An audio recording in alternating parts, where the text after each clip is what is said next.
Hello നമസ്കാരം, എല്ലാവർക്കും xylem P S സിയിലേക്ക് സ്വാഗതം. അപ്പോൾ ഞാൻ അനന്തു.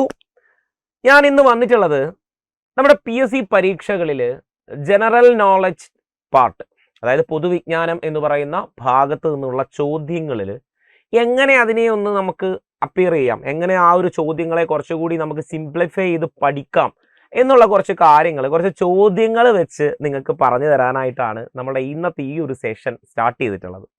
അതായത് നമുക്കറിയാം, പൊതുവെ പരീക്ഷകളിൽ നമുക്ക് എപ്പോഴും ഫോക്കസ് ചെയ്ത് പഠിക്കുന്ന സബ്ജക്റ്റുകളായ മാത്സ്, ഇംഗ്ലീഷ്, മലയാളം പോലെയുള്ള വിഷയങ്ങൾക്ക് പുറമെ ഈ പൊതുവിജ്ഞാനം എന്ന് പറയുന്ന നമ്മുടെ GK പാർട്ടിൽ, അല്ലെ, GK പാർട്ടിലെ സ്റ്റേറ്റ്മെന്റ് ചോദ്യങ്ങൾ ചിലപ്പോൾ നമുക്ക് കൺഫ്യൂസിങ് ആവാറുണ്ട്. ചിലപ്പോൾ അറിയുന്ന കാര്യങ്ങൾ നമ്മൾ ഏറ്റവും അധികം തെറ്റിക്കുന്നതും ഈ പറയുന്ന GK പാർട്ടിൽ നിന്നുള്ള ചോദ്യങ്ങളാണ്. അതിലെ ഫസ്റ്റ് സബ്ജക്റ്റായി നമുക്ക് എപ്പോഴും കാണുന്ന ഒരാളാണ് ഹിസ്റ്ററി, അല്ലെ. അപ്പൊ ഹിസ്റ്ററിയിലെ ചോദ്യങ്ങൾ എങ്ങനെയാണ് ഒരു 10th ലെവല് എക്സാമുകൾക്ക് അല്ലെങ്കിൽ ഒരു ഡിഗ്രി ലെവൽ എക്സാമിനേഷൻസിനൊക്കെ വരുമ്പോൾ ഉള്ള അതിൻ്റെ വ്യത്യാസങ്ങൾ എന്താണ്, ചോദ്യത്തെ എങ്ങനെയാണ് നമ്മൾ അഭിമുഖീകരിക്കേണ്ടത് എന്നുള്ളതിന് വേണ്ടിയിട്ട് കുറച്ച് ചോദ്യങ്ങൾ, കുറച്ച് മാതൃകാ ചോദ്യങ്ങളായിട്ടാണ് ഞാൻ നിങ്ങളുടെ മുന്നിലേക്ക് വന്നിട്ടുള്ളത്.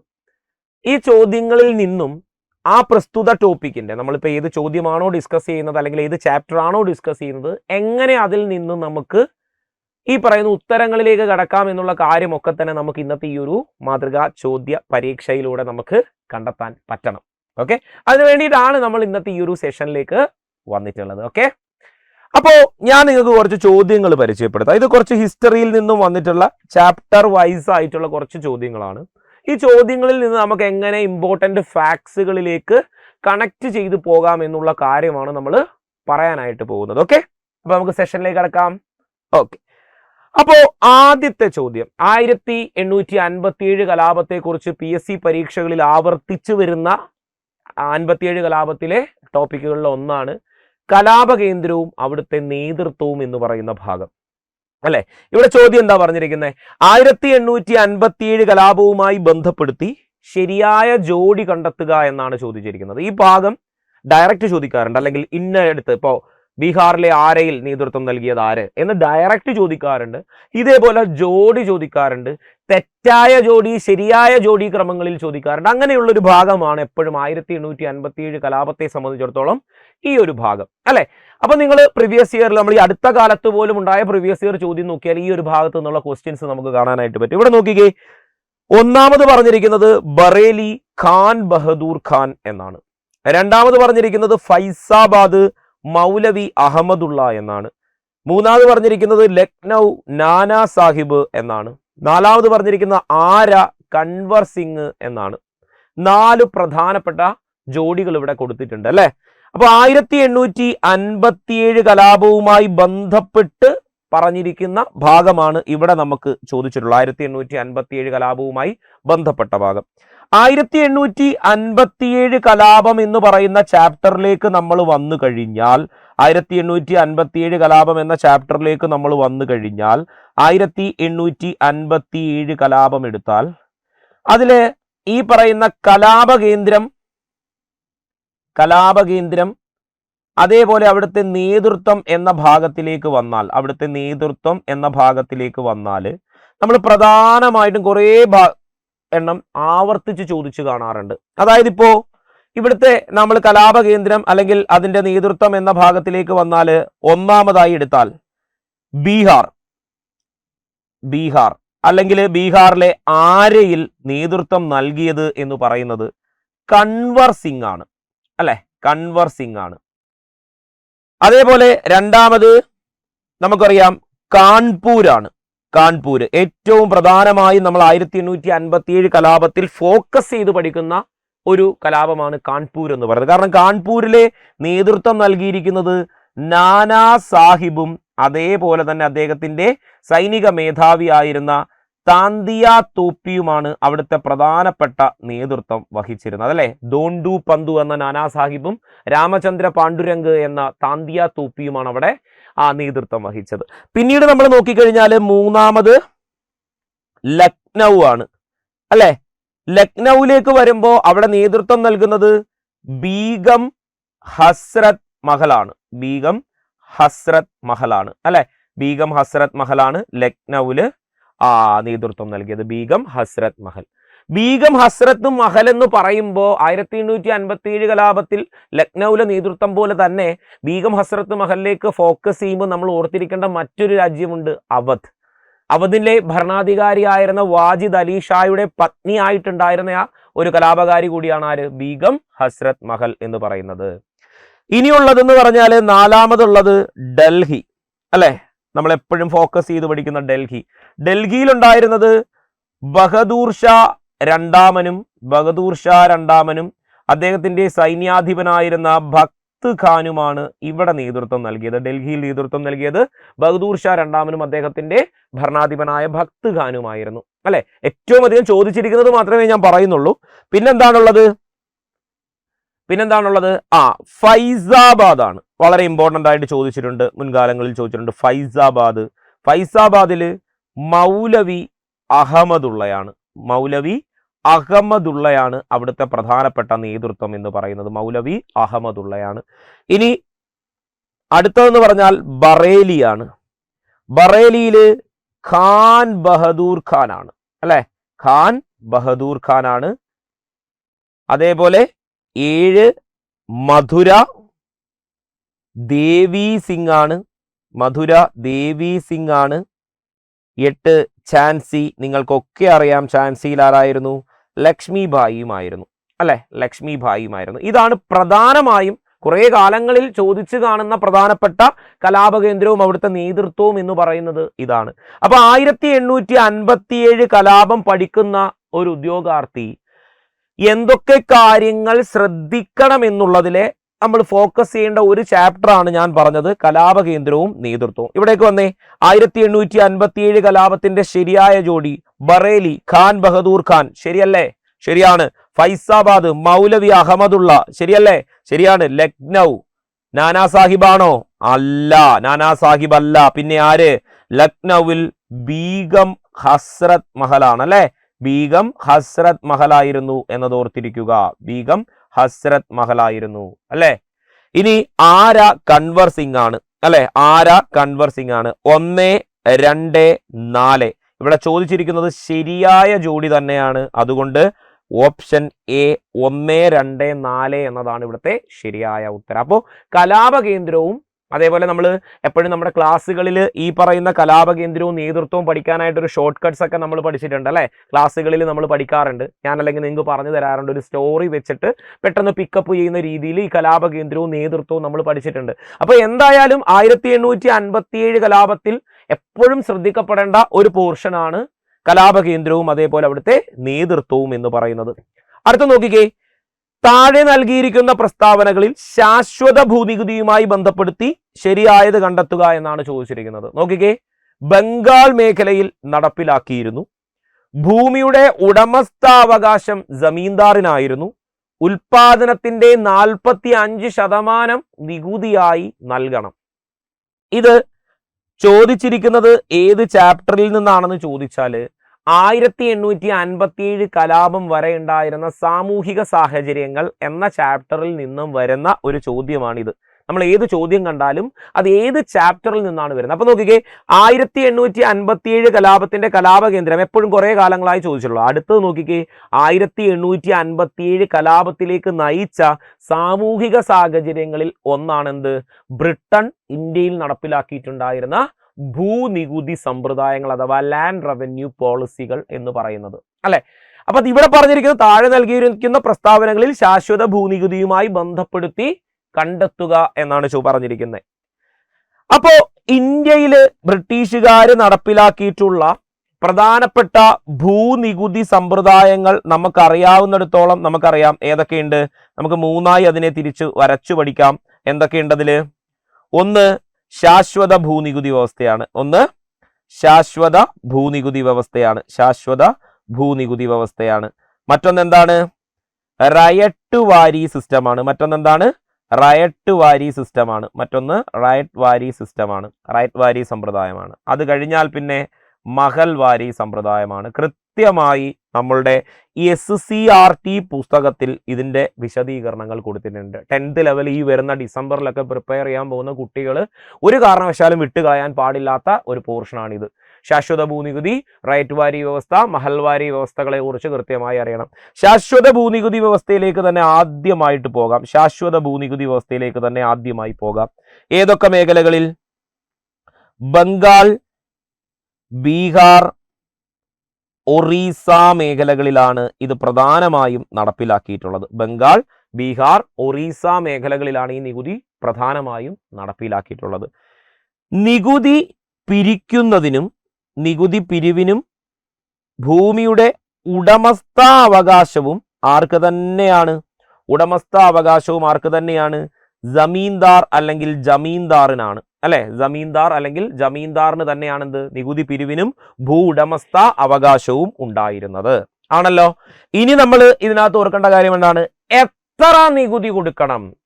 കർഷകൻ തന്റെ ഉൽപാദനത്തിന്റെ 60% നികുതിയായി നൽകണമായിരുന്നു. കർഷകൻ തന്റെ ഉൽപാദനത്തിന്റെ 60% ഇത് പ്രകാരം നികുതിയായി നൽകേണ്ടിയിരുന്നത്. ഇനി നികുതി എങ്ങനെ കൊടുക്കണം? നികുതി പണമായി നൽകണമെന്നും ഈ വ്യവസ്ഥ ചെയ്തു. അതാണ് ഏറ്റവും ഫോക്കസ്ഡ് ആയിട്ട് നമ്മൾ ശാശ്വത ഭൂനികുതി വ്യവസ്ഥ അല്ലെങ്കിൽ ജമീന്ദാരി സമ്പ്രദായം അല്ലെങ്കിൽ പെർമനന്റ് സിസ്റ്റം എന്നൊക്കെ നമ്മൾ പറയുന്ന ശാശ്വത ഭൂനികുതി വ്യവസ്ഥയുടെ ഏറ്റവും ഫോക്കസ്ഡ് പോയിന്റ് എന്ന് പറയുന്നത്. ഇനി റൈറ്റ് വാരി വ്യവസ്ഥയിലേക്ക് വന്നാൽ നമുക്കറിയാം ഇന്ത്യയിലെ ദക്ഷിണേന്ത്യൻ മേഖലകളിൽ നടപ്പിലാക്കി എന്ന് നമുക്കറിയാം. SCRT പുസ്തകത്തിനകത്ത് പറയുന്നുണ്ട് ദക്ഷിണേന്ത്യൻ മേഖലകളിലാണ് എന്ത് നടപ്പിലാക്കിയിട്ടുള്ളത്? റൈറ്റ് വാരി സിസ്റ്റം. ദക്ഷിണേന്ത്യൻ മേഖലകളിൽ എന്ന് പറയുമ്പോൾ നമ്മൾ അങ്ങനെ മാത്രം പഠിച്ചിട്ട് പോകരുത്. ദക്ഷിണേന്ത്യൻ മേഖലകളിൽ ബ്രിട്ടന്റെ ഏറ്റവും പ്രധാനപ്പെട്ട ഭരണകേന്ദ്രമായിരുന്ന ബോംബെ, മദ്രാസ് മേഖലകളിൽ നടപ്പിലാക്കി എന്ന് പറഞ്ഞാലും തെറ്റിച്ചു കളയരുത്, അതും അത് തന്നെയാണ്. അല്ലെങ്കിൽ ഇന്ത്യയുടെ ഡെക്കാൻ മേഖലകളിൽ നടപ്പിലാക്കി എന്ന് പറഞ്ഞാലും എന്താണ്? ഇത് തന്നെയാണ്, നമുക്ക് തെറ്റിച്ചു കളയേണ്ട കാര്യമില്ല. അങ്ങനെ ഇതിനെ മാറ്റി മാറ്റി അതിന്റെ ജോഗ്രഫിക്കൽ ഒക്കെ ആയിട്ടുള്ള രീതിയിലൊക്കെ മാറ്റി മാറ്റി നമ്മൾ എന്ത് ചെയ്യുക? ഇതിനെ മാറ്റി പഠിക്കാനായിട്ട് ശ്രമിക്കുക. ഇനി ഇവിടെ നികുതി പിരിവിന്റെ അല്ലെങ്കിൽ ഭൂമിയുടെ ഉടമസ്ഥൻ എന്ന് പറയുന്നത് ജമീന്ദാർ ആണെങ്കിൽ ഇവിടെ വരുമ്പോൾ അത് കർഷകനാകും, അല്ലെ? ഇവിടെ വരുമ്പോൾ അതാകും കർഷകനാകും. കാര്യം റയട്ട് എന്ന വാക്കിന്റെ അർത്ഥം തന്നെ എന്താണ്? കർഷകൻ എന്നാണ്. റയട്ട് എന്ന വാക്കിന്റെ അർത്ഥം തന്നെ എന്താണ്? കർഷകൻ എന്നാണ്, അല്ലെ? ഇനി എത്ര നികുതി കൊടുക്കണം? നികുതി ഓരോ തവണയും എന്ത് ചെയ്യും? വ്യത്യസ്തപ്പെടുത്തിയിരുന്നു. ഒരു സ്ഥിര നികുതി ആയിരുന്നില്ല, വ്യത്യസ്തപ്പെടുത്തിയിരുന്നു. നികുതി എന്ത് ചെയ്യും? ഇടയ്ക്കിടെ വ്യത്യസ്തപ്പെടുത്തിയിരുന്നു. ഇനി മഹൽവാരി സമ്പ്രദായത്തിലേക്ക് വന്നാൽ ഇന്ത്യയുടെ വടക്കു പടിഞ്ഞാറൻ മേഖലകളിലാണ് ഈ പറയുന്ന മഹൽവാരി സമ്പ്രദായം നടപ്പിലാക്കിയത്. ഇന്ത്യയുടെ വടക്കു പടിഞ്ഞാറൻ മേഖലകളിൽ, അതായത് പഞ്ചാബ്, ഉത്തർപ്രദേശ് മേഖലകളിലൊക്കെയാണെന്ത് മഹൽവാരി സമ്പ്രദായങ്ങൾ നടപ്പിലാക്കിയിട്ടുണ്ടായിരുന്നത്, അല്ലെ? ഇവിടെ ആരാണ് നികുതി പിരിവിനുള്ള അധികാരം? ഗ്രാമത്തലവനാണ്, അല്ലെ? ഇവിടെ നികുതി പിരിവിനുള്ള അധികാരം ഗ്രാമത്തലവൻ. കാരണം മഹൽ എന്ന വാക്കിന്റെ അർത്ഥം തന്നെ എന്താണ്? ഗ്രാമം എന്നാണ്. അതുകൊണ്ട് ഇവിടെ നികുതി പിരിവിനുള്ള അധികാരം ആർക്ക് തന്നെ? ഗ്രാമത്തലവനാണ്. ഇനിയോ എത്ര നികുതി കൊടുക്കണം? ഇത് നമ്മളുടെ റൈറ്റ് വാരി വ്യവസ്ഥ പോലെ എന്താണ്? ഇടയ്ക്കിടെ വ്യത്യസ്തപ്പെടുത്തുന്നുണ്ട്. ഒരു സ്ഥിര നികുതി ആയിരുന്നില്ല, ഒരു പെർമനന്റ് എമൗണ്ട് പറയുന്നില്ല, ഇടയ്ക്കിടയ്ക്ക് എന്ത് ചെയ്യാം? മാറ്റുന്നുണ്ട്. ഉൽപാദനത്തിനനുസരിച്ചും ആവശ്യകതയ്ക്കനുസരിച്ചും നികുതിയെ വേർതിരിച്ചിട്ടുണ്ടായിരുന്നു, അല്ലെ? അപ്പോൾ ഇന്ത്യയിൽ ബ്രിട്ടീഷ് ആധിപത്യത്തെ തുടർന്നുണ്ടായ സാമൂഹിക സാഹചര്യങ്ങളിൽ ഉൾപ്പെടുന്നതാണ് ബ്രിട്ടീഷ് നികുതി സമ്പ്രദായങ്ങൾ. ആ നികുതി സമ്പ്രദായങ്ങളിലെ ഒന്നിനെ കുറിച്ചാണ് ഈ ചോദ്യത്തിൽ പറഞ്ഞിരിക്കുന്നത്. എന്ത്? ശാശ്വത ഭൂനികുതിയുമായി ബന്ധപ്പെടുത്തി കണ്ടെത്തുക എന്ന്. നോക്കിക്കേ, ഏത് മേഖലയിൽ? ബംഗാൾ മേഖലയിൽ നടപ്പിലാക്കി. ശരിയല്ലേ? ശരിയാണ്. പിന്നെയോ ഭൂമിയുടെ ഉടമസ്ഥാവകാശം ജമീന്ദാറിനായിരുന്നു. ശരി. ഉൽപാദനത്തിന്റെ 45% നികുതി? അല്ല, 60% അപ്പൊ ഇവിടെ എന്താ ചോദിച്ചിരിക്കുന്നത്? ബന്ധപ്പെടുത്തി കണ്ടെത്തുക എന്നാണ് ചോദിച്ചിരിക്കുന്നത്. അപ്പൊ കണ്ടെത്താൻ നോക്കിക്കഴിഞ്ഞാൽ ഇതിനകത്ത് നമുക്ക് കിട്ടാവുന്ന ഒരേ ഒരു സ്റ്റേറ്റ്മെന്റ് 1ഉം 2ഉം ശരി എന്നാണ്, അല്ലെ? 1ഉം 2ഉം ശരി എന്നാണ് നമുക്കിതിൽ നിന്നും കണ്ടെത്താൻ സാധിക്കുന്നത്. ശരിയല്ലേ? അപ്പൊ ഈ ചോദിച്ചിരിക്കുന്നത് 1857 കലാപം വരെ ഉണ്ടായിരുന്ന സാമൂഹിക സാഹചര്യങ്ങൾ നിരവധി ഇല്ലേ? കാരണം ഇന്ത്യയിൽ 2 രീതിയിൽ അധികാരം ഉറപ്പിച്ച ബ്രിട്ടൻ, അല്ലെ? യുദ്ധങ്ങൾ വഴിയും നിയമനിർമ്മാണങ്ങൾ വഴിയും ഒക്കെ അധികാരങ്ങൾ ഉറപ്പിച്ച ബ്രിട്ടൻ അവരാധിപത്യം ഉറപ്പിച്ച മേഖലകളിലെല്ലാം എന്ത് ഭരണം നടത്തി എന്ന് നമുക്കറിയാം. എന്ത് ഭരണം നടത്തി? ഏകീകൃത ഭരണം നടത്തി എന്ന് നമുക്കറിയാം. എന്ത് ഭരണം നടത്തി? ഏകീകൃത ഭരണം നടത്തി എന്നുള്ള കാര്യം നമുക്കറിയാം, അല്ലെ? ഈ ഏകീകൃത ഭരണ സംവിധാനങ്ങൾ ഇന്ത്യയുടെ വിവിധ മേഖലകളിൽ അവർ നടപ്പിലാക്കുകയും ആ നടപ്പിലാക്കിയ നടപടികൾ ഇന്ത്യയുടെ സാമൂഹിക മതപരമായ കാര്യങ്ങളിലേക്കുള്ള കടന്നുകയറ്റമായി ഇന്ത്യൻ ജനത സംശയിക്കുകയും ആ സംശയത്തെ തുടർന്നാണ് 1857 ഇത്തരം നടപടികൾക്കെല്ലാം എതിരെ ഇന്ത്യയിലെ വിവിധ മേഖലകളിൽ നിന്നുള്ള വിവിധ തരം സാമൂഹിക തട്ടിലുള്ള മനുഷ്യർ ഈ പറയുന്ന ബ്രിട്ടനെതിരെ ഒരു പ്രക്ഷോഭം സംഘടിപ്പിച്ചത് എന്ന് നമുക്ക് മനസ്സിലാക്കേണ്ടതായിട്ടുണ്ട്. അതിമനോഹരമായ കഥകളിലൂടെ ഹിസ്റ്ററി പഠിച്ചാലുള്ള ഒരു ഗുണവും അത് തന്നെയാണ്. അപ്പോൾ ഹിസ്റ്ററിയൊക്കെ കൂടുതൽ നിങ്ങൾ പ്രിഫർ ചെയ്യേണ്ടത് ആ ഒരു രീതിയിലേക്ക് പഠിക്കുക എന്നുള്ളതാണ്. കാര്യങ്ങൾ ഓർത്തെടുക്കുക എന്നത് ഡിഫിക്കൽട്ടാണ്. കാരണം വർഷങ്ങൾ പഠിക്കണം, അല്ലെ, വ്യക്തികളുടെ പേര് പഠിക്കണം. അപ്പോൾ ഇതിനൊക്കെ ഒരു കഥയും കഥാപാത്രവുമായി പഠിക്കാൻ ഒരു ശ്രമം നടത്തിയാൽ വളരെ ഈസി ആയിട്ട് പഠിച്ചെടുക്കാവുന്ന ഒരു വിഷയമാണ് ഇത് ഹിസ്റ്ററി എന്ന് പറയുന്നത്. ഇനി ഞാൻ വേറൊരു ചോദ്യം തരാം. ഇതും ഒന്നാം സ്വാതന്ത്ര്യ സമരവുമായി ബന്ധപ്പെട്ട മറ്റൊരു ചോദ്യമാണ്. ഒന്നാം സ്വാതന്ത്ര്യ സമര ചരിത്രത്തിൽ കൽക്കട്ടയിലേക്ക് നാട് കടത്തപ്പെട്ടത് വാജിദ് അലി ഷാ, കാൺപൂരിലേക്ക് നാട് കടത്തപ്പെട്ടത് നാനാ സാഹിബ്, ഡൽഹിയിലേക്ക് നാട് കടത്തപ്പെട്ടത് ബഹദൂർ ഷാ രണ്ടാമൻ. ഇനി ഇവിടെ എന്താ ചോദിക്കുക? ശരിയായ പ്രസ്താവനയാണ് ചോദിച്ചിരിക്കുന്നത്, അല്ലെ? ശരിയായ പ്രസ്താവനയാണ് ചോദിച്ചിരിക്കുന്നത്. ഒന്നാം സ്വാതന്ത്ര്യ സമര ചരിത്രത്തിൽ കൽക്കട്ടയിലേക്ക് നാട് കടത്തിയത് വാജിദ് അലി ഷായെ ആണോ? ആണ്. കൽക്കട്ടയിലേക്ക് നാട് കടത്തിയത് വാജിദ് അലി ഷായെ ആണ്. കാൺപൂരിലേക്ക് നാട് കടത്തപ്പെട്ടത് നാനാ സാഹിബ് എന്ന് പറഞ്ഞിരിക്കുന്നു. ശരിയാണോ ആ സ്റ്റേറ്റ്മെന്റ്? അല്ല, അല്ലെ? കാൺപൂരിൽ നേതൃത്വം നൽകി എന്നായിരുന്നുവെങ്കിൽ ആ സ്റ്റേറ്റ്മെന്റ് ശരിയായനെ. ഇവിടെ എന്താ പറഞ്ഞിരിക്കുന്നത്? നാടുകടത്തിയത് എന്നാണ്. കാൺപൂരിലേക്ക് പലായനം ചെയ്തു പോയത് നാനാ സാഹിബാണോ? അല്ല. നാനാ സാഹിബ് പലായനം ചെയ്തു പോകുന്നത് എങ്ങോട്ടേക്കായിരുന്നു? നേപ്പാളിലേക്കായിരുന്നു. നാനാ സാഹിബ് പലായനം ചെയ്തു പോയത് നേപ്പാളിലേക്കായിരുന്നു. ഇനി നോക്കിക്കേ, ഡൽഹിയിലേക്ക് നാടുകടത്തിയത് ബഹദൂർ ഷാ രണ്ടാമനെ എന്ന് പറഞ്ഞേക്കും. നാടുകടത്തിയതാണോ? അല്ല. ഡൽഹിയിൽ നേതൃത്വം വഹിച്ചതായിരുന്നു ആര്? ബഹദൂർ ഷാ രണ്ടാമൻ എന്നുള്ളത്. അപ്പൊ ഇവിടെ എന്ത് പറയാം നമുക്ക്? ശരിയായ പ്രസ്താവന എന്ന് പറഞ്ഞാൽ ഒന്ന് മാത്രമേ ഇവിടെ ഉള്ളൂ. ഒന്നാമത്തെ ഉത്തരം മാത്രമേ ഉള്ളൂ, ഒന്നാമത്തെ സ്റ്റേറ്റ്മെന്റ് മാത്രമേ ഉള്ളൂ ഇവിടെ ശരിയായിട്ടുള്ളത്. കാര്യം ഡൽഹിയിലേക്കല്ല ബഹദൂർ ഷാ രണ്ടാമനെ നാട് കടത്തിയത്. എങ്ങോട്ടേക്കാ? റങ്കൂണിലേക്കാണ്. അന്നത്തെ ബർമ, ഇന്നത്തെ മ്യാൻമാറിലെ റങ്കൂണിലേക്ക് നാട് കടത്തപ്പെട്ട മുഗൾ ഭരണത്തിന്റെ അവസാന ഭരണാധികാരി എന്ന് വേണമെങ്കിൽ നമുക്ക് പറയാവുന്ന ആളാണ് ആര്? ബഹദൂർ ഷാ രണ്ടാമൻ എന്ന് പറയുന്നത്, അല്ലെ? ഇവിടെ നമ്മൾ ഓർക്കേണ്ട കാര്യം, ഇവിടെ ഞാൻ 3 കാര്യങ്ങളാണ് പ്രധാനമായും പറഞ്ഞിട്ടുള്ളത്. ഒന്നാമത് ഞാൻ ഇവിടെ പറഞ്ഞിരിക്കുന്ന വ്യക്തി എന്ന് പറഞ്ഞാല് നമ്മുടെ വാജിദ് അലി ഷായെ കുറിച്ചിട്ടാണ്, അല്ലെ? വാജിദ് അലി ഷാ. ഈ വാജിദ് അലി ഷാ എന്ന് പറഞ്ഞു കഴിഞ്ഞാല് അന്നത്തെ ബ്രിട്ടീഷ് ഇന്ത്യയിലെ അവധ് ഭരണകൂടത്തിന്റെ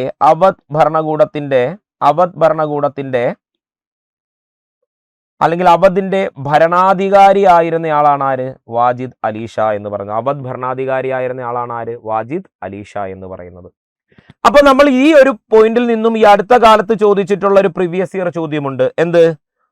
ഒരു ദിവസം നമ്മുടെ വായിൽ വീഴാൻ പോകുന്ന ചെറി, ഒരു ദിവസം നമ്മുടെ വായിൽ വീഴാൻ പോകുന്ന ചെറി, ഒരു ദിവസം നമ്മുടെ വായിൽ വീഴാൻ പോകുന്ന ചെറി, ഒരു ദിവസം നമ്മുടെ വായിൽ വീഴാൻ പോകുന്ന ചെറി എന്ന് ഡൽഹൌസി പ്രഭു വിശേഷിപ്പിച്ച നാട്ടുരാജ്യമാണ് ഏത്? അവധ്. ഒരു ദിവസം നമ്മുടെ വായിൽ വീഴാൻ പോകുന്ന ചെറി എന്ന് ഡൽഹൌസി പ്രഭു വിശേഷിപ്പിച്ച നാട്ടുരാജ്യമായിരുന്നു ഏത്? ഈ പറയുന്ന അവധ്. അങ്ങനാണെങ്കിൽ നിങ്ങളോട് ഞാൻ ഒരു ചോദ്യം ചോദിക്കട്ടെ. എന്തുകൊണ്ടാണ് ഡൽഹൌസി അവധിനെ ഇങ്ങനെ ഒരു പരാമർശത്തിൽ ഒതുക്കുന്നത്? അല്ലെങ്കിൽ ഇങ്ങനെ പരാമർശിക്കാനുണ്ടായ കാരണം എന്താണ്? നിങ്ങൾക്ക് വേണമെങ്കിൽ കമന്റ് ചെയ്യാം. ഓക്കെ, ഒരു ദിവസം നമ്മുടെ വായിൽ വീഴാൻ പോകുന്ന ചെറി എന്ന് ഡൽഹൌസി, ഇതൊരു പ്രീവിയസ് ഇയർ, ഈ അടുത്തിടയ്ക്ക് വരെ ചോദിച്ചിട്ടുള്ള ഒരു ചോദ്യമാണ്, പ്രീവിയസ് ഇയർ ക്വസ്റ്റ്യൻ ആണ്. ഒരു ദിവസം നമ്മുടെ വായിൽ വീഴാൻ പോകുന്ന ചെറി എന്ന് വിശേഷിപ്പിച്ച നാട്ടുരാജ്യമാണ് അവധ്. അങ്ങനെയാണെങ്കിൽ എന്തുകൊണ്ടാണ് ഇന്ത്യയിൽ 1848 മുതൽ 1856 വരെ നിരവധി പരിഷ്കാരങ്ങൾ കൊണ്ടുവന്ന ഡൽഹൌസി പ്രഭുവിനെ കൊണ്ട് ഇങ്ങനൊരു ചിന്ത അവധിനെ കുറിച്ച് ഉണ്ടാക്കാനുണ്ടായ സാഹചര്യം നിങ്ങൾക്ക് പറയാം? അതിനൊരു ക്ലൂ തരാം ഞാൻ. ഇന്ത്യയില് ബ്രിട്ടീഷുകാരുടെ ഒരു ഭരണരീതി എന്ന് പറയുന്നത്, ആദ്യം അവര് ഇവിടെ എത്തിയത് എന്തിനാണ്? യൂറോപ്യന്മാരുടെ എല്ലാവരുടെയും രീതി അങ്ങനെയാണ്, എന്നാലും ബ്രിട്ടനെ വെച്ച് നമുക്ക് പറയാം. ആദ്യം അവരിവിടെ എത്തുന്നത് വാണിജ്യവൽക്കരണത്തിനാണ്, അല്ലെ? വാണിജ്യ സൗകര്യത്തിന് വേണ്ടിയിട്ടാണ് വരുന്നത്, അല്ലെ? അപ്പൊ വാണിജ്യവൽക്കരണം നടത്തുന്നു. വാണിജ്യവൽക്കരണത്തിലൂടെ അവരെങ്ങോട്ടേക്ക് പോകുന്നു? സാമ്രാജ്യത്വ വികസനത്തിലേക്ക് പോകുന്നു, അല്ലെ? സാമ്രാജ്യത്വ വികസനം അല്ലല്ലോ. വാണിജ്യവൽക്കരണത്തിലൂടെ അവരെങ്ങോട്ടേക്ക് പോകുന്നു? വാണിജ്യം വികസിപ്പിച്ച് അവിടെ എന്തുണ്ടാക്കുന്നു? കമ്പോളവൽക്കരണം നടപ്പിലാക്കുന്നു. അല്ലെ? കമ്പോളവൽക്കരണത്തിലൂടെ അവർ ഇന്ത്യയിൽ എന്ത് സാധിച്ചെടുക്കുന്നു? സാമ്രാജ്യത്വം. അല്ലെ? സാമ്രാജ്യത്വം സാധിച്ചെടുക്കുന്നു. അല്ലെ? സാമ്രാജ്യത്വത്തിലേക്ക് വരുന്നു. ഇങ്ങനെ 3 സ്റ്റെപ്പുകളിലൂടെയാണ് ശരിക്കും പറഞ്ഞാൽ ഇന്ത്യയിൽ ആധിപത്യം ഉറപ്പിക്കാനായിട്ട് ആർക്ക് സാധിക്കുന്നത്? ബ്രിട്ടീഷുകാർക്ക് സാധിക്കുന്നത്. വാണിജ്യവൽക്കരണം, കമ്പോളവൽക്കരണം, സാമ്രാജ്യത്വ വികസനം എന്നത് ബ്രിട്ടീഷ് ഭരണക്രമങ്ങളുടെ, ബ്രിട്ടീഷിന്റെ അധികാരക്രമങ്ങളുടെ 3 ഘട്ടങ്ങളായിട്ട് നമുക്ക് പറയാവുന്ന പോയിന്റ്സുകളാണ്. അല്ലെ? ഇതുമായിട്ട് ഈ ഒരു ഉത്തരത്തിന് ബന്ധമുണ്ട്. അതാണ് ക്ലൂ. ഓക്കെ, എന്തായാലും നമ്മൾ പഠിക്കുകയാണ്. നമ്മൾ പഠിക്കുമ്പോൾ എന്ത് ചെയ്യാം? നിങ്ങൾക്ക് നിങ്ങളുടെ സജഷൻസ് കൂടി കമന്റിൽ ഇട്ടാൽ നമുക്ക് കുറച്ചുകൂടി എൻഗേജിങ് ആവും. സെഷൻസ് നമുക്ക് വീണ്ടും എന്ത് ചെയ്യാം? ഇൻക്ലൂഡ് ചെയ്യാനും പറ്റും. അതുകൊണ്ടാണ്. ഓക്കെ, അപ്പോൾ ഒരു ദിവസം ഇപ്പൊ ഇതെന്തായാലും ഓർത്തു വെച്ചോ, ഇത് പ്രീവിയസ് ഇയർ ചോദ്യം, ഈ അടുത്തിടയ്ക്ക് കുറേ തവണ ചോദിച്ച ചോദ്യം. ഒരു ദിവസം നമ്മുടെ വായിൽ വീഴാൻ പോകുന്ന ചെറി എന്ന് ബ്രിട്ടീഷുകാര് അല്ലെങ്കിൽ ഡൽഹൌസി വിശേഷിപ്പിച്ച നാട്ടുരാജ്യമാണ് ഏത്? ഇത്. അപ്പൊ ഇവിടെ ഡൽഹൌസി എന്നത് 1857 കലാപത്തിൽ വളരെ പ്രാധാന്യമാണ്. നമുക്ക് പഠിക്കാനുണ്ട്. വൈസ്രോയിമാര്, ഗവർണർ ജനറൽമാര്, അല്ലെ? അപ്പോ ഡൽഹൌസി എന്ന് പറയുന്ന വ്യക്തിയുടെ ഭരണപരിഷ്കാരം എന്നതും നമുക്ക് അതുകൊണ്ട് തന്നെ സിലബസിൽ കൂടുതൽ ഫോക്കസ് ചെയ്ത് പഠിക്കണം. ഡൽഹൌസിയുടെ ഭരണപരിഷ്കാരം കണ്ടോ, ഈ വിധത്തിലായിരിക്കണം നമ്മളുടെ എന്ത് പോകേണ്ടത്? നമ്മളുടെ പഠന രീതി പോകേണ്ടത്.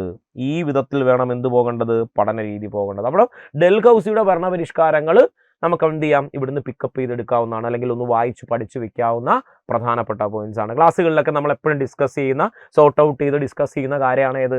ഡൽഹൌസിയുടെ ഭരണപരിഷ്കാരം എന്നുള്ള ഒരു തട്ട്. അല്ലെ? അപ്പൊ 1857 കലാപവുമായി ബന്ധപ്പെട്ട് നമ്മൾ കേൾക്കേണ്ട ഒന്നാണ് ഡൽഹിയുടെ ഭരണപരിഷ്കാരം, അവധിന്റെ പിടിച്ചടക്കൽ നയം, അതുപോലെ സാമൂഹിക മതപരമായ കാര്യങ്ങളിലേക്ക് ഇടപെടലുകളെ എങ്ങനെയൊക്കെയാണ് ബ്രിട്ടൻ ആ ഇടപെടലുകൾ നടത്തിയത്. ഇത്തരം കാര്യങ്ങളാണ് നമ്മൾ 1857 കലാപത്തിന്റെ സാമൂഹികപരമായ കാരണങ്ങളിൽ പഠിക്കുന്നത്. എന്നാൽ അടുത്തൊരു ചോദ്യം നോക്കൂ. മിസ്സലേനിയസ് ടോപ്പിക്കാണ്. 1857 കലാപവുമായി ബന്ധപ്പെട്ട മിസ്സലേനിയസ് ടോപ്പിക്. എന്താ? Manikarnika the queen of Jhansi എന്ന സിനിമ സംവിധാനം ചെയ്തത് ആര് എന്നാണ് ചോദിച്ചിരിക്കുന്നത്. 1857 കലാപത്തെ ആസ്പദമാക്കി, അതിനകത്തെ പ്രമുഖ നേതാവായിരുന്ന ഝാൻസി റാണിയുടെ ജീവിതകഥയെ ആസ്പദമാക്കി Manikarnika the queen of Jhansi എന്ന സിനിമ സംവിധാനം ചെയ്തത്. വളരെ ഇമ്പോർട്ടൻ്റ് ആണ്. കുറേയധികം അവാർഡുകൾ ഈ അടുത്തിടെ വാങ്ങിക്കൂട്ടിയ സിനിമയാണ് Manikarnika the queen of Jhansi എന്നത്. കങ്കണ റണൌട്ട് പ്രധാന കഥാപാത്രം അവതരിപ്പിച്ച ചിത്രമായിരുന്നു. ആ ചിത്രത്തിന്റെ സംവിധായകൻ എന്ന് പറയുന്നത് നിങ്ങൾക്ക് എന്തായാലും ഈ ഒരു 1857 കലാപത്തിലേക്ക് നിങ്ങൾ വരുമ്പോൾ നിങ്ങളുടെ മനസ്സിലേക്ക് ഓടിയെത്തുക കേതൻ മേത്തയായിരിക്കും. കാര്യം കേതൻ മേത്തയുടെ സിനിമ സ്ഥിരമായി ചോദിച്ചു കൊണ്ടിരിക്കുകയായിരുന്നു. അത് പോരാ, കാര്യം കാലോചിതമായ ഒരു സിനിമ ഇറങ്ങിയിരിക്കുന്നു, വളരെ കാലിക പ്രസക്തമായ ഒരു സിനിമ ഇറങ്ങിയിരിക്കുന്നു, Manikarnika the queen of Jhansi. ആരാ സംവിധാനം ചെയ്തത്? രാധാകൃഷ്ണ ജഗാർമുടിയാണ്. ആരാ സംവിധാനം ചെയ്തത്? രാധാകൃഷ്ണ ജഗാർമുടിയ. കേതൻ മേത്ത സംവിധാനം ചെയ്ത സിനിമ ഏതാ? അതും 1857 കലാപത്തെ ആസ്പദമാക്കി മംഗൾ പാണ്ഡെ ദ റൈസിംഗ്, അല്ലെ? മംഗൾ പാണ്ഡെ ദി റൈസിംഗ് എന്ന സിനിമ സംവിധാനം ചെയ്തയാളാണ് ആര്? നമ്മളുടെ കേതൻ മേത്ത എന്ന് പറയുന്ന മംഗൾ പാണ്ഡെ ദി റൈസിംഗ് എന്ന സിനിമ. ആരായിരുന്നു പ്രധാന കഥാപാത്രത്തെ അവതരിപ്പിച്ചത്? അമീർ ഖാൻ ആയിരുന്നു പ്രധാന കഥാപാത്രത്തെ അവതരിപ്പിച്ചത്, അല്ലെ? അമീർ ഖാൻ പ്രധാന കഥാപാത്രത്തെ അവതരിപ്പിച്ച് മംഗൾ പാണ്ഡെയുടെ ജീവിതകഥയെ ആസ്പദമാക്കി മംഗൾ പാണ്ഡെ ദ റൈസിംഗ് എന്ന സിനിമ സംവിധാനം ചെയ്ത വ്യക്തിയാണ് ആര്? കേതൻ മേത്ത. ഇവിടെ എന്താണ്? 1857 കലാപത്തിൽ ഝാൻസിയിൽ കലാപം നടത്തിയ റാണി ലക്ഷ്മിഭായിയുടെ ജീവിതകഥയെ ആസ്പദമാക്കി Manikarnika the queen of Jhansi എന്ന സിനിമ സംവിധാനം ചെയ്തത് രാധാകൃഷ്ണ ജഗാൾമുടിയാണ്. പ്രധാന കഥാപാത്രമാരായിരുന്നു? കങ്കണ റണൌട്ടായിരുന്നു, അല്ലെ? കങ്കണ റണൌട്ടായിരുന്നു എന്ത് പ്രധാന കഥാപാത്രമായി വരുന്നത്. അതായത് ഝാൻസി റാണിയായി വരുന്നത് കങ്കണ റണൌട്ടായിരുന്നു. അപ്പൊ മണികർണിക, അല്ലെ? ഝാൻസി റാണിയുടെ മറ്റൊരു പേരാണ് മണികർണിക. മനുഭായി, മന്ത്രാബായി എന്നൊക്കെ അറിയപ്പെടുന്നത് ആരെയാണ്? മന്ത്രാബായി എന്നൊക്കെ അറിയപ്പെടുന്ന ആരെയാണ്? നമ്മളുടെ ഝാൻസി റാണിയാണ്, അല്ലെ? അപ്പൊ അതിനെ ജീവിതകഥയെ ആസ്പദമാക്കിയാണ് ഇങ്ങനെ ഒരു സിനിമ ഇറങ്ങിയിട്ടുണ്ടായിരുന്നത്. അപ്പൊ അടുത്ത് നോക്കാം. ഒന്നാം സ്വാതന്ത്ര്യ സമരത്തിന്റെ പരാജയ കാരണങ്ങളിൽ ശരിയായ പ്രസ്താവന അല്ലെങ്കിൽ പ്രസ്താവനകൾ. SCRT ചോദ്യം ഏതാണ്? ഇന്ത്യയിലെ സമ്പന്ന നാട്ടുരാജ്യങ്ങളുടെ കമ്പനി അനുകൂല നിലപാടുകൾ എന്ന് വേണമെങ്കിൽ ചോദിച്ചാൽ എന്താണ് നമുക്ക് പറയാൻ? കാര്യം സമ്പന്ന നാട്ടുരാജ്യങ്ങൾ കമ്പനിക്ക് അനുകൂലമായ നിലപാടുകൾ സ്വീകരിച്ചു. കലാപകാരികളിലെ ആയുധ ലഭ്യത കുറവ്, അല്ലെ? കലാപകാരികളെ അപേക്ഷിച്ച് സൈനിക ശേഷി, സംഘടനാ മികവ്, ആയുധശേഷി എന്നിവ ആർക്കായിരുന്നു ഉണ്ടായിരുന്നത്? ഈസ്റ്റ് ഇന്ത്യ കമ്പനിക്കായിരുന്നു. അതുകൊണ്ട് ഈ സ്റ്റേറ്റ്മെന്റ് ശരിയാണ്. 3 ഇംഗ്ലീഷ് വിദ്യാഭ്യാസമുള്ളവർ കമ്പനി അനുകൂല നിലപാട് സ്വീകരിച്ചു എന്ന് പറയുമ്പോൾ ഈ ഇംഗ്ലീഷ് വിദ്യാഭ്യാസമുള്ളവർ സമരത്തിന് എതിരായിരുന്നു എന്നതാണ് നമ്മൾ മനസ്സിലാക്കേണ്ടത്. ഓക്കെ, സമരത്തിന് എതിരായിരുന്നു എന്നാണ് നമ്മൾ മനസ്സിലാക്കേണ്ടത്.